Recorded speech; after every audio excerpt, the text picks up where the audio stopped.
Chair. So, North East Link, where I left off an hour or so ago. So, how was the decision to make a $1.75 billion contribution to North East Link? How was that decision made? Was there a recommendation to the Minister by the department? Yes and no. Right, and so what was the decision-making process in the department as to why that was an appropriate project? Why it was an appropriate project to fund? Yes. Through consultation with the Victorian Government, through information from Infrastructure Australia and from analysis that the department did. But Infrastructure Australia haven't yet done the assessment of the project, have they? No, but it is on the infrastructure priority list. Yes, and it's on their initiatives That's right. initiatives list, not their priority list. And there's not yet a business case that's been completed. That's correct. Yes, and so, but on the basis of a uncompleted business case and information from Victoria, the decision was made. So, They've undertaken quite significant. Sorry, Luke. that's okay. They've undertaken quite significant business case and consultation processes already on the North East Link. And as I said to the committee earlier, Senator, the intention of the 10-year pipeline is very much to lay out the long-term priorities for investment across the government, and that's drawing on Infrastructure Australia's long-term plan, their priority list, and that's the basis on which this investment's done. The intention is then to go through the business case process and firm up the project over time. So, but is it appropriate to make decisions on substantial amounts of funding such as this prior to the business case being completed? What if the business case shows that it's got a negative benefit-cost ratio? If the government sees a business case and decides not to proceed with the project, that is an option available to them at this time. They've earmarked this project as one that they see as a significant priority for Victoria and for the nation, and so they want to see it fully investigated and developed. If the business case turned out not to be, on the basis of the business case, if the government decided not to proceed, that's an option available to them. Has that ever occurred before, that that a decision to fund a project has been made and on the basis of the business case or a negative benefit-cost ratio that the money's been withdrawn? It would be unprecedented, wouldn't it? Has it happened before? In regards to Cross River Rail, the government committed $10 million in regards to planning money, and when the IA business case came back, the government chose not to proceed with its further investment in But that's a different matter than having already committed $1.75 billion rather than $10 million for a planning study.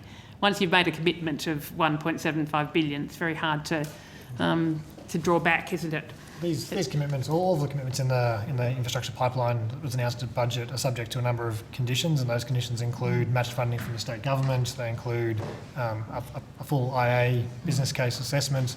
They include that all innovative financing and value capture opportunities are fully explored with the state government, and they're subject to the normal governance around project delivery and milestones. So that is very much the intention of the government, is to see these projects put through a proper business case process. So if the business case did conclude with a negative benefit-cost ratio, would you expect that the government would withdraw its offer of $1.75 billion of funding?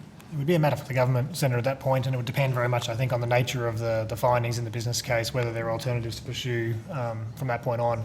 But it's a matter for government at that point. What timelines is the government proposing that the money be spent over? I'll ask my colleagues. So did you have that? Sorry.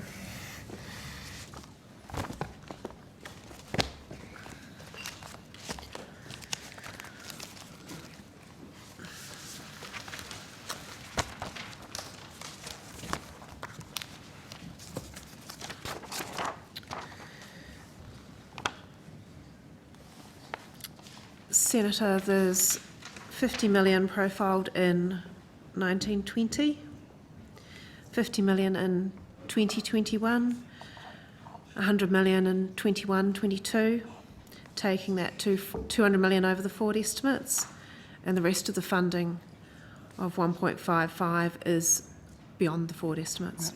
Is there any specifics other than it's just beyond the forward estimates? There will be. I don't have that detail with me though. But that has been determined.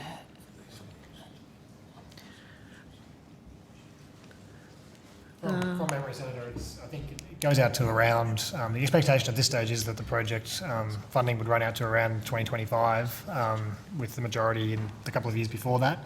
but we can have a look at the detail we can provide further on that. And, okay, I'll Yeah. take And that as on I said, notice. and I've said with earlier projects, that's very much at this stage the best information we have, talking with Victoria about where we see that project rolling out, but it's all subject to further discussion with the states.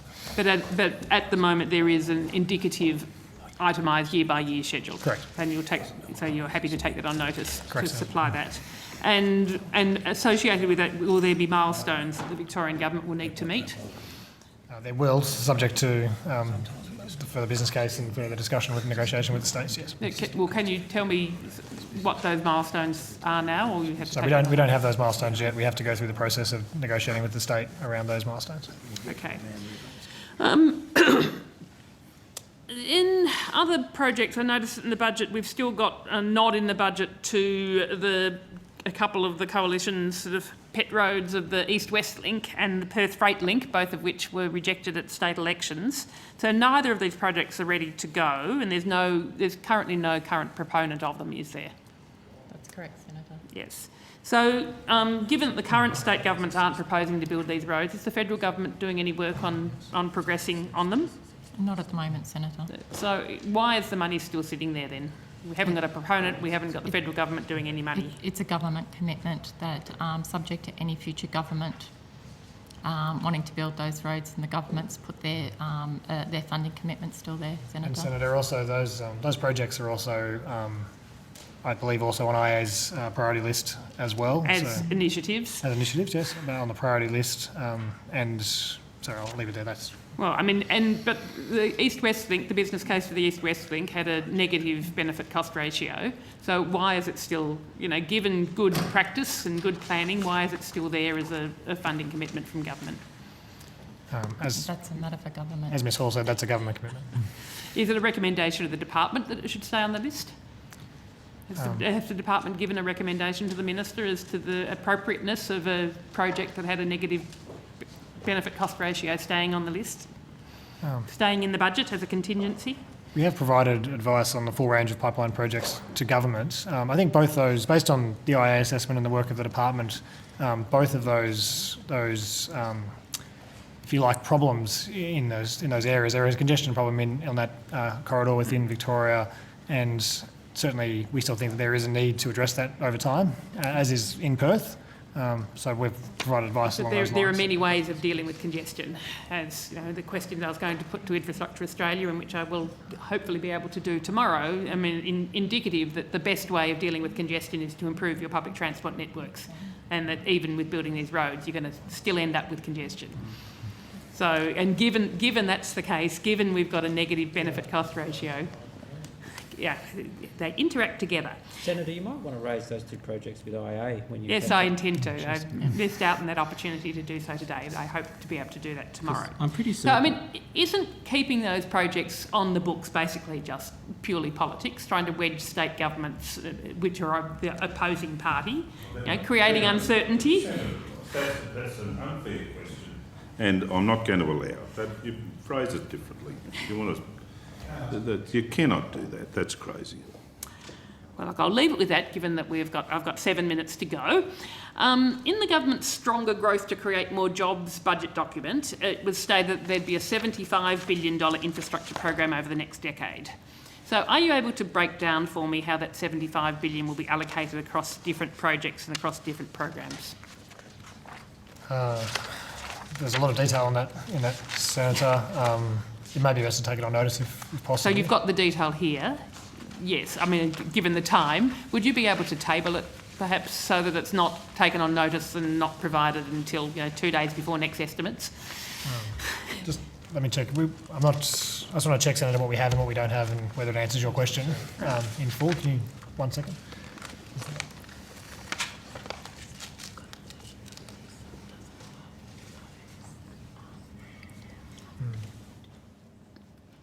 I wonder, Senator, is it possible, if we have a look overnight at what we can table for the committee tomorrow on that, just to check that what we have here will answer your question?